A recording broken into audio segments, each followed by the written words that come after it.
कल मैं मुजीब रहमान शामी साहब को सुन रहा था एक तकरीब में, उन्होंने बड़ी गज़ब की बातें की। उनमें एक बड़ी इंटरेस्टिंग बात उन्होंने की। उन्होंने कहा जनाब ये हमारा कैसा मुल्क है कि यहाँ पे जो प्राइम मिनिस्टर बनाते हैं हम तो दुनिया को बताते हैं कि वो प्राइम मिनिस्टर जो है वो चोर, डाकू, चक्का, करप्ट और पता नहीं कौन कौन से माफिया से उसका ताल्लुक़ है।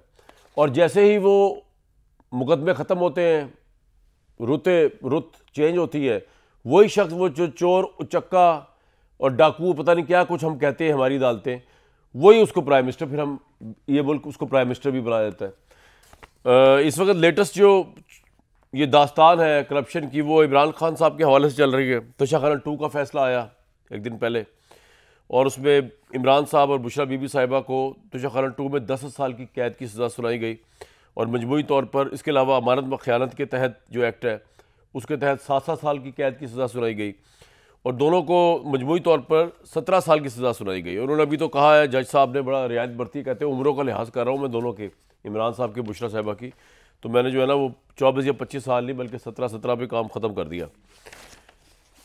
ये तो ये है जिसको ऑब्वियसली इतने पॉलिटिकल मोटिवेटेड केसेस हो जाते हैं कि जो जायज़ केस भी हों। मुझे नहीं पता अभी इस केस की नोयत जो है वो तारीख किस तरह लिखेगी। ये जायज़ केस तस्वर किया जाएगा या देखा जाएगा कि जनाब जिस तरह एक ज़माने में नवाज शरीफ साहब को करप्ट करार दे के निकाला गया, फिर वो प्राइम मिनिस्टर बनकर आए। एक ज़माने में बेनज़ीर भुट्टो साहब को करप्ट बनाकर मुकदमा में निकाला गया, वो फिर प्राइम मिनिस्टर बनकर आई। इवन आसिफ अली जरदारी साहब को पिछले 10% कहा गया, तो जिन्होंने कहा निगरान जो काबीना थी सदर गुलाम इसाक खान की, उन्होंने ही दोबारा जब नवाज शरीफ साहब से दुश्मनी शुरू हुई उनकी, तो जो निगरान उनकी जब गवर्नमेंट ख़त्म की मियाँ साहब की, गुलाम इसाक खान ने, तो केयर टेकर गवर्नमेंट के अंदर जो है वो उन्हीं जरदारी साहब को लिया जिनको मिसल 10% कहा गया और उन्हीं मिसेस जरदारी को जिनको मिसल 10% कहा गया। आज जो नून लीग जिनको 10% कहती थी, वो नून लीग ने उनको सारी ज़िंदगी की ताहयात इस्तिस्ला भी दे दी है कि एक ऐसा सदर है जरदारी साहब जो है जो ना कभी गलती कर सकते हैं, ना कभी करप्शन कर सकते हैं, ना कभी गंदगी कर सकते हैं, ना बुराई कर सकते हैं, इसलिए वो मरते दम तक इस्तिस्ला है उनको। तहरीक तहफ़्फ़ुज़ आइन वालों ने 2 रोज़ा कौमी कॉन्फ्रेंस बर्पा की इस्लामाबाद के अंदर। मैं ये नहीं कहूँगा टाइम वेस्ट किया या पैसा वेस्ट किया, अपना पैसा तो बेचारों का लगा ही नहीं, लेकिन वो जो मुतालबात कर रहे हैं ये मुतालबात उनकी कॉन्फ्रेंस से तो हल नहीं होने वाले।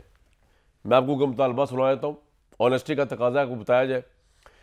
गुज़िश्ता आम इंतखाबात में धांधली की तहकीकात करवाई जाए, 8 फरवरी को यौम सियाह बनाया जाए, मुल्क में नए शफाफ इंतखाबात कराए जाए, बानी PTI बुशरा बीबी और दीगर सियासी कैदियों को रहा किया जाए, इमरान और बुशरा से मुलाकातों पाबंदी को हटाया जाए, 26वीं और 27वीं तरमीम आईनी तरमीम की भरपूर मजम्मत की जाती है और इसको भी कोई अंडू करने का ज़हन में बैठे हुए।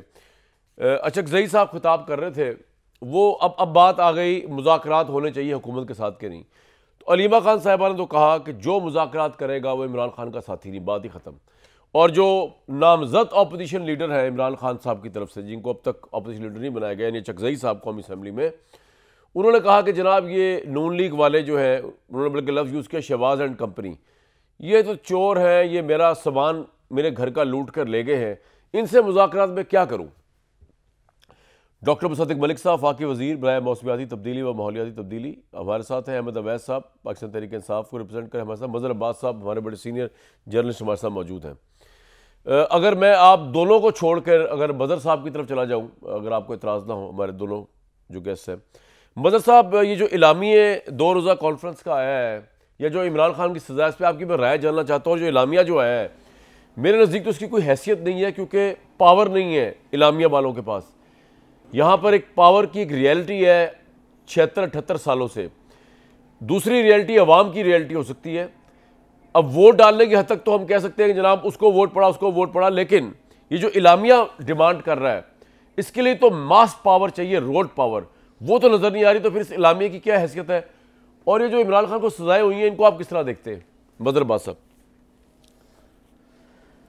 शुक्रिया कामरान। पहले लाइटर नोट पे, ये जो हमारे क्लाइमेट चेंज के वजीर हैं, तो आपको तो इनसे पहले पूछना चाहिए था, क्योंकि क्लाइमेट चेंज जो है ना, वो चाहे पॉलिटिकल क्लाइमेट हो या जनरल क्लाइमेट हो, तो वो हमारे दोस्त हैं मुसद्दिक मलिक साहब। जी जी।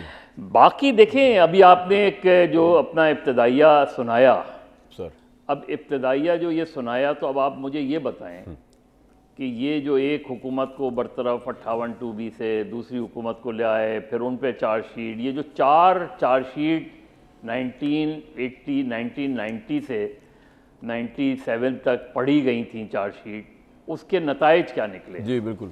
और ये चार्जशीट बनाने वाले कौन थे, ये तहकीकात करने वाले कौन थे कि एक दिन आप किसी को क्रिमिनल डिक्लेयर करते हैं, दूसरे दिन वही क्रिमिनल जो है इनोसेंट हो जाता है, और अल्टीमेटली हमने जो देखा भी हुआ। तो आज अगर आप मुझसे इमरान खान की सज़ा पर बात करेंगे तो इस चीज़ की क्या गारंटी है कल ये सारी सज़ाएं माफ़ हो जाएंगी, कल ये सारा एक क्लीन चिट के साथ लोग आ जाएंगे, वापस आ जाएंगे। तो इस मुल्क में क्रिमिनल जस्टिस सिस्टम एग्जिस्ट ही नहीं करता।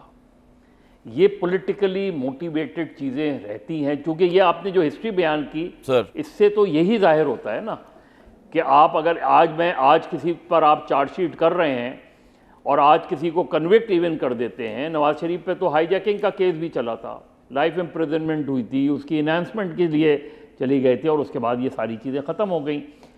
तो इस मुल्क में बदकिस्मती ये है कि इस मुल्क में जो चीज़ें मेरिट की बुनियाद पर भी होती हैं वो भी कंट्रोवर्शियल हो जाती है, इतनी पॉलिटिसाइज, इतनी कंट्रोवर्शियल हो जाती हैं, और उसका बेनिफिट जो है उसका बेनिफिट उसको चला जाता है जिसको दरअसल सज़ा होनी चाहिए थी। यानी अगर केस मेरिट पर है और अगर पॉलिटिकली मोटिवेटेड है तो उनको सज़ा होनी चाहिए थी जिन्होंने ये केसेस बनाए। अच्छा।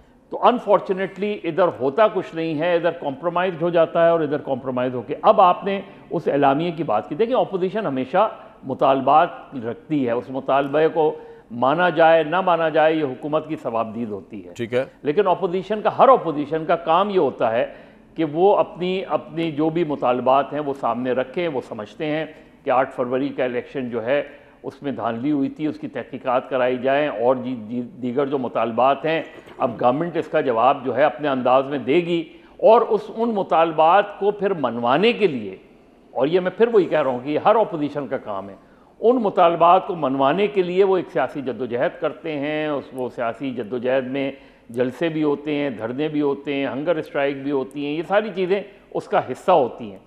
तो जो एक नॉर्मल कोर्स में, लेकिन मदद साहब आपको लगता है कि तहरीक-ए-इंसाफ में अभी इतनी सख्त रह गई है, वो ऑर्गेनाइजेशन रह गई है, वो लोग उनकी बात पे सड़कों पे निकलने को तैयार है, गिवन द फैक्ट, ये मेरा एक थीसिस है कि जब इमरान खान की खबर चली वफात की, बाहर निकली और बड़ी क्रेडिबल तरीके से अफगानिस्तान इंडिया के मेन स्ट्रीम चैनल्स पे, पीटीआई के सोशल मीडिया पे चलाई गई, तो कोई अहवकार के लिए भी बाहर नहीं निकला, कोई चेक करने के लिए भी, प्रोटेस्ट करने के लिए बाहर नहीं निकला। तो आपको लगता है कि अवाम तैयार है बाहर आने के लिए, ख्वाह वो इमरान खान के सपोर्टर्स ही क्यों ना हो, इन मुतालबात को, कौमी कॉन्फ्रेंस के एलामिया के मुतालबात को बनवाने के लिए? क्योंकि अगर वो नहीं आती है, अवाम पावर पीछे नहीं आती, तो ये तो कागज़ का एक पेपर है जो मेरे सामने है, मैं आप लहरा रहा हूँ उसको, कोई मसला नहीं। देखिए, अभी तो देखिए, ये तो उनके उस पर है कि वो स्ट्रैटेजी कैसे बनाते हैं, उसमें और कितने मुतालबात को शामिल करते हैं, उसमें सिर्फ जलसे जुलूस तक बात आती है। इसमें जो लोग कॉन्फ्रेंस में आए दीगर सियासी जमातों के, जैसे जमात इस्लामी, क्या वो किसी तहरीक तहफ़्फ़ुज़ आईन पाकिस्तान के इत्तेहाद का आगे जाके हिस्सा बनते हैं? कोई ब्रॉडर अपोजिशन अलायंस बनता है और उसकी मूवमेंट? तो ये सारी चीज़ें अभी उन्होंने एक मेरा ख्याल है एक इनिशिएटिव लिया है, ठीक है, जो कि उस इनिशिएटिव से ज़रा मुख्तलिफ है, जो माजी में इनकी स्ट्रैटेजी रही, जो कि मेरे नुक्ते नज़र से कामयाब नहीं रही।